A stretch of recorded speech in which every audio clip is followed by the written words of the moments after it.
Hi everyone, in front of me I've got Motorola Signature, and let me share with you how to change date and time on this device.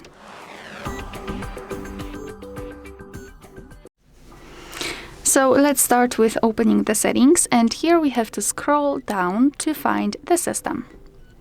Then let's tap on date and time, and usually you will have those two switchers turned on, and because of that, date, time and the time zone options are inactive. So first of all, turn off those switchers right here and then tap on date.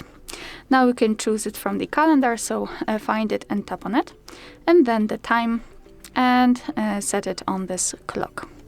Confirm it by tapping on OK. Here the time zone, just tap on it, choose the region, and here you've got the full list of available regions, so find yours and then tap on it. It will be immediately set.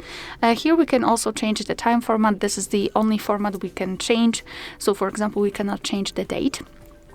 So here simply tap on the switcher to use 24-hour format, or turn it off to use 12-hour one. So this is the whole customization of date and time. Of course, you can go back to all previous settings just by tapping on those two switchers right here. Alright, so that will be all. Thank you so much for watching. Please hit the subscribe button and leave the thumbs up.